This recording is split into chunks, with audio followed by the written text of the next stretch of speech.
supportive family, welcome back to my channel Housewife Dreams of BPSC। तो अभी मैं अपने वीडियो में डिस्कस करने वाली हूँ इंग्लिश लिटरेचर से the owl and the Nightingale poem, जो कि एंग्लो नॉर्मन पीरियड के एक बहुत इम्पॉर्टेंट पोएम है, जो कि हमें पता होना चाहिए इसका स्टोरी और इसका जो भी हिस्ट्री है वो, और इसका डिटेल कॉन्सेप्ट जो है वो हमें पता होना चाहिए। ओके, तो अभी मैं जो है एंग्लो नॉर्मन पीरियड से the owl and the Nightingale discuss करने वाली हूँ। इससे पहले मैंने हिस्ट्री ऑफ इंग्लिश लिटरेचर का एक क्लास बनाया है, जहाँ पे मैंने इंपॉर्टेंट टाइमलाइन डिस्कस किया है। उसके बाद मैंने एंग्लो सैक्सन पीरियड डिस्कस किया है, एंग्लो नॉर्मन पीरियड डिस्कस किया है। एंग्लो सैक्सन पीरियड का सबसे इम्पॉर्टेंट एक पोएम था द वी बोल के, वो पोएम डिस्कस किया है। और अब एंग्लो नॉर्मन पीरियड का one of the most important poem the owl and the Nightingale है, वो मैं डिस्कस करने वाली हूँ। और द कैंटरबरी टेल्स भी डिस्कस करूँगी अपने अगले वीडियो में। तो बिना लेट के लेट्स गो, हम स्टार्ट करते हैं the owl and the Nightingale poem. Okay, so let's go and start. Owl and the Nightingale poem में सबसे पहले हम इंट्रोडक्शन देखेंगे। कोई भी चीज़ पोएम को बनाने का ना एक स्ट्रैटेजी होता है, और मैं इसी तरह से मैं करती हूँ। ओके, तो मैं अपना वे ऑफ मेकिंग नोट जो है वो आपके साथ दिखा रही हूँ। तो ये एक मिडिल इंग्लिश डिबेट पोएम है। मिडिल इंग्लिश मतलब एंग्लो नॉर्मन पीरियड का एक डिबेट पोएम है। What benefits they bring to human, यहाँ पे क्या वो डिस्कस कर रहे हैं कि एक आउल एंड नाइटिंगेल आपस में ये डिबेट कर रहे हैं कि वो ह्यूमंस के लिए क्या बेनिफिट्स लेकर आते हैं। It has 1794 lines. इस पोएम में कितने हैं? 1794 लाइन्स है। ये ऑक्टोसिलेबिक कपलेट पोएम है। Okay, poem mention a boy Nicholas de Guildford, he has to decide which bird wins the debate. यहाँ पे जो है बर्ड्स जो है एक लड़के का नाम लेते हैं जो कि निकोलस डे गिल्डफोर्ड है, जो कि डिसाइड करेगा कि कौन सी बर्ड जो है आउल जीतता है या नाइटिंगेल कौन जीतता है डिबेट में। Okay, hence the poem is attributed to Nicholas the गुल्फर्ड।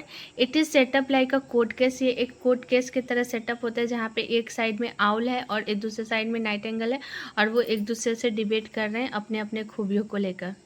Where each bird accuses the other of some wrongdoing and then tries to prove it। जहाँ पे एक दूसरे पे वो इल्ज़ाम लगाते हैं और उसको प्रूव करने की कोशिश करते हैं। ओके, यहाँ क्या है, समरी क्या है पोएम का। The narrator is walking in a hidden valley when he overhears two birds, an owl and the nightingale, having a massive heated argument.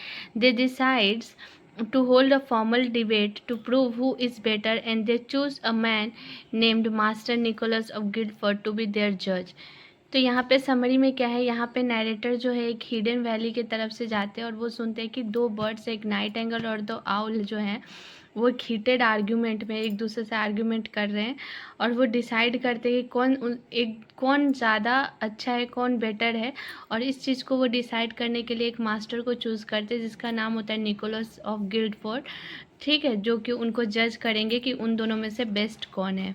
The two birds take turn insulting each other and bragging about their own lives।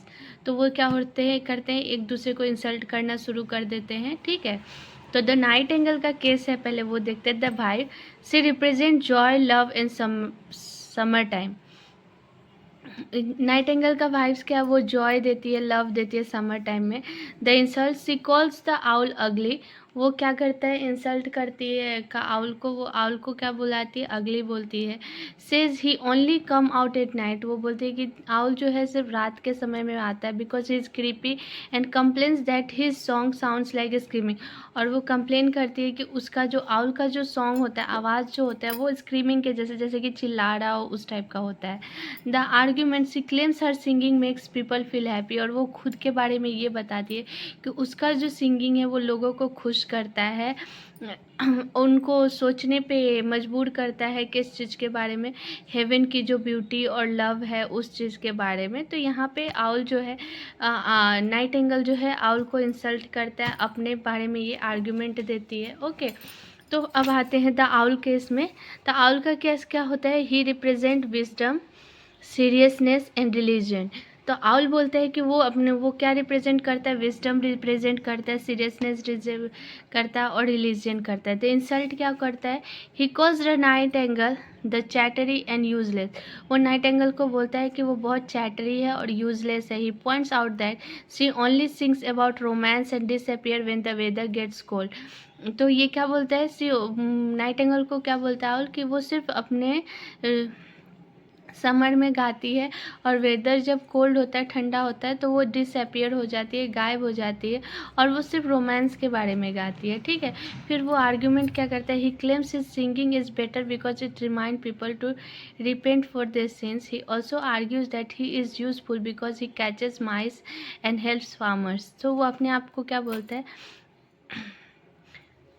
कि वो बहुत useful है लोगों के लिए, क्योंकि वो माइस जो चूहे होते हैं वो खेतों में से पकड़ता है और उस तरह से वो फार्मर्स को एक तरह से हेल्प हो जाता है। फिर दोनों में फाइट होता है। क्या as the argument get heated the nightingale tries to claim victory because she sings about higher things like love. The owl encounter by saying he provides sober truth and helps people prepare for the hardship of winter. They even start arguing about who is better at predicting the future.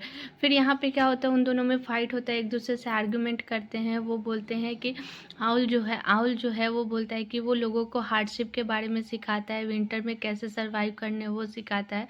और वो एक दूसरे से मतलब argue करते हैं कि वो दोनों में से कौन सबसे अच्छा फ्यूचर प्रेडिक्ट कर सकता है। ओके, और इस तरह से इस पोएम में हम देखते हैं कि नाइट एंगल और आउल जो होता है एक दूसरे से डिबेट की तरह एक आर्ग्यूमेंट लेकर चलते हैं टू प्रूव देमसेल्फ बेटर। था एक छोटा सा समरी था the owl and the nightingale का पोएम का, जो कि लिखा था किन्होंने, it is the owl and the nightingale के पोएम का एक छोटा सा समरी था।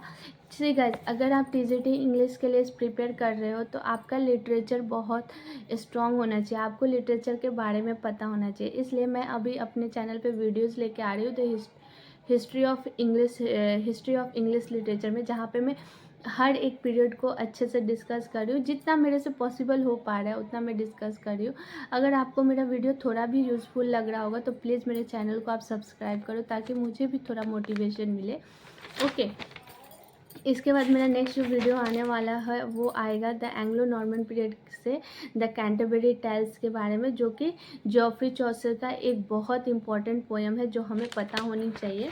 और उसके बाद मैं लेकर आने वाली हूँ एलिजाबेथन एज। तो मैंने अभी कंप्लीट किया है Anglo Saxon period, Anglo Norman period, उसके बाद आने वाला है एलिजाबेथन एज। एलिजाबेथन एज जो है वो बिलोंग करता है द रेनाइसेंस पीरियड में से ही। द रेनाइसेंस पीरियड जो है उसको 4 भाग में डिवाइड किया गया है, वो मैं अपने नेक्स्ट वीडियो में आपके साथ डिस्कस करूँगी। तो प्लीज़ आपको मेरे वीडियो का अपडेट मिलते रहे, इसके लिए प्लीज़ आप मेरे चैनल को सब्सक्राइब करो, वीडियो को लाइक करो गाइस प्लीज़, और स्टे पॉजिटिव, स्टे हेल्दी। मैं अपनी इस वीडियो में ये लास्ट में बोलना चाहूँगी कि प्लीज़ इधर उधर का न्यूज़ सुन के आप अपना प्रिपरेशन को थोड़ा भी अफेक्ट नहीं होने देना, और अपने प्रिपरेशन को अपना 100% दो। Okay, thank you.